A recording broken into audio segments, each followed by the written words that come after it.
When you're a college student trying to secure your mass communications degree, you expect to pull some long hours. You think about writing press releases, building a portfolio, or running community promotions.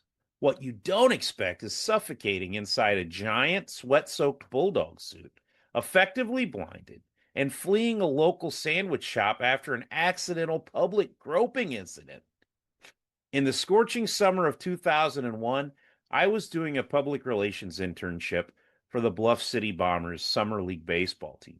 It was a sweet gig, but part of the deal meant wearing every single hat in the organization, including the massive felt head of our mascot, Boomer.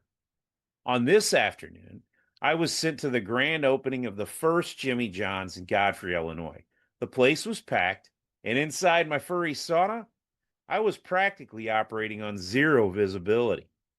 Attempting to be the best mascot, I sauntered inside and went to give a friendly pat on the shoulder to a customer at the counter. Thanks to the mascot suit's non existent depth perception, I missed badly. My oversized paw landed squarely on her chest. And before I could process what happened, a scream echoed off the walls that shattered the sacred silent mascot code forever. Did I get banned from the franchise for life, or did the anonymity of the suit save my career? Watch to find out. I'm Bill Roseberry, and after a 20-year career in community journalism, I've seen my fair share of wild headlines. But this is one time I was grateful no one could see my face. Welcome to Bill Roseberry Stories, my channel, and enjoy this original feature which serves up an authentic narrative with heavy doses of Gen X nostalgia, which we do on the regular. I suppose I'll resort to anything to get this mass comm bachelor's degree. That's what I told myself as I stared into the Jimmy John's bathroom mirror, my fluffy, oversized paws resting heavily on the porcelain sink. I hoisted the giant hollowed-out bulldog head and jammed it atop my own noggin. Even after a deep scrub, the helmet still reeked of trapped body odor inside the hot, stale air.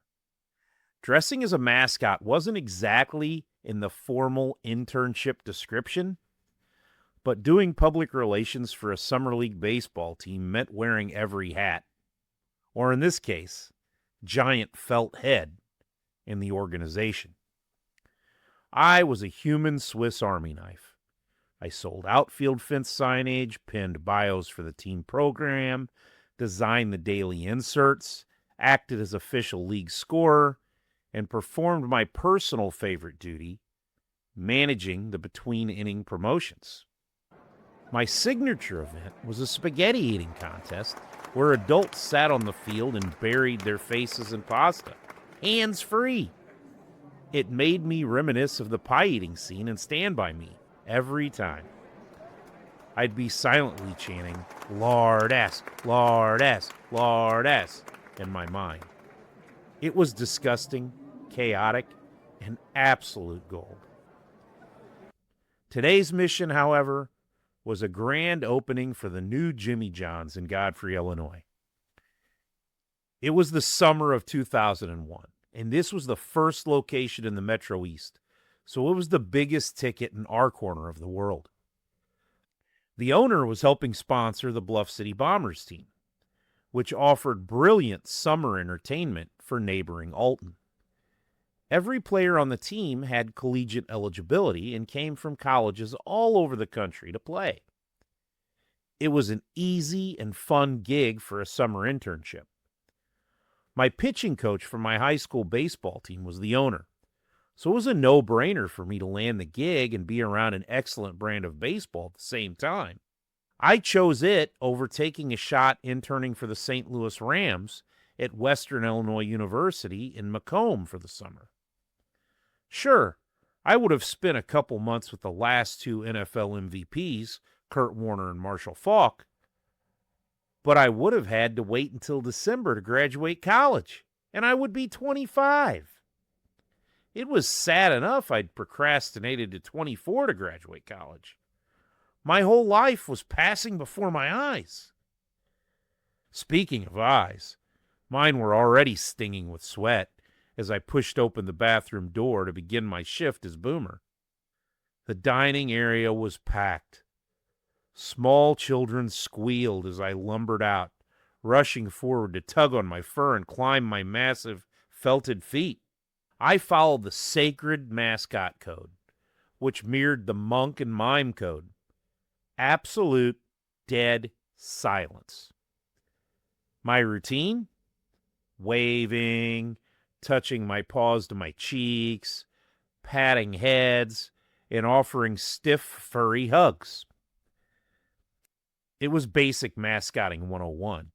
But I was a trained PR specialist, I reminded myself, not just some guy in a dog suit. I waddled outside to the paved parking lot, and that's when the real misery began. Inside the furry sauna, I was effectively blind and suffocating. It was a prison of polyester. It was fun playing with the kids, but I was going to overheat if I didn't get a break. I waved at my fans and made a desperate beeline for the owner's office. Yanked the head off and gulped down water like a man stranded in the Sahara.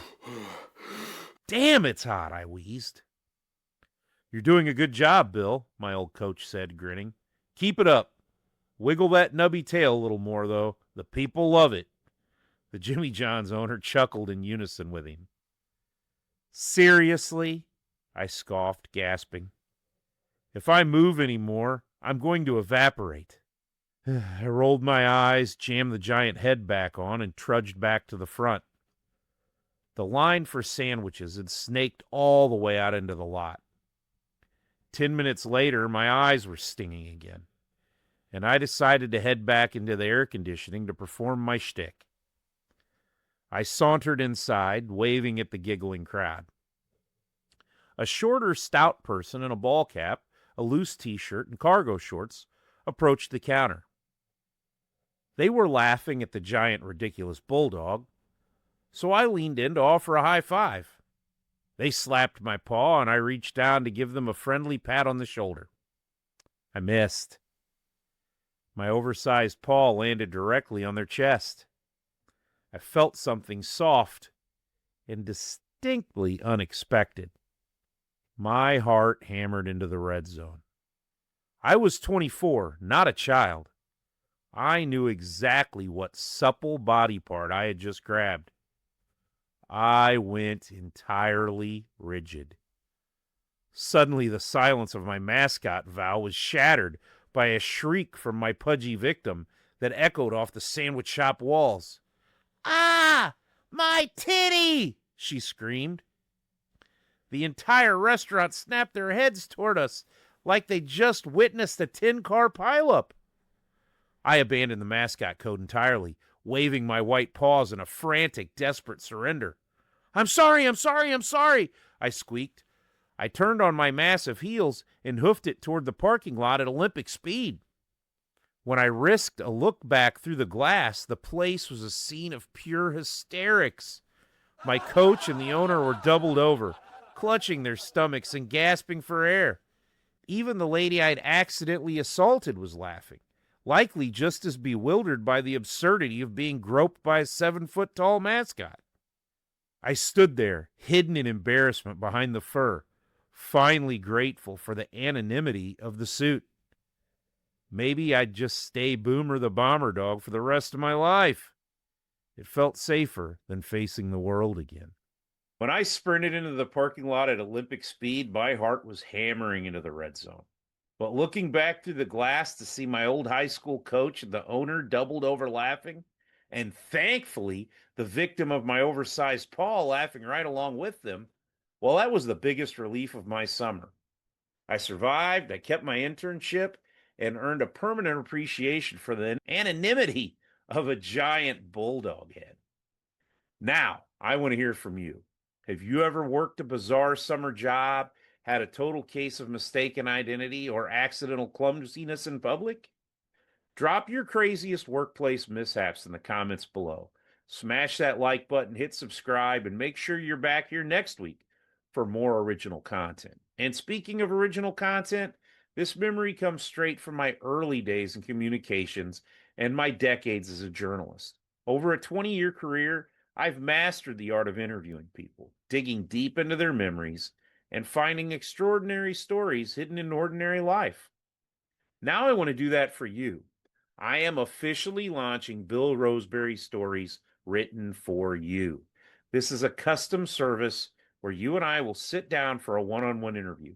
You give me your favorite family memories, childhood adventures, or wild life stories, and I will use my professional journalism skills to flesh those memories out into a beautifully crafted narrative short story that you can keep forever or pass down to your kids.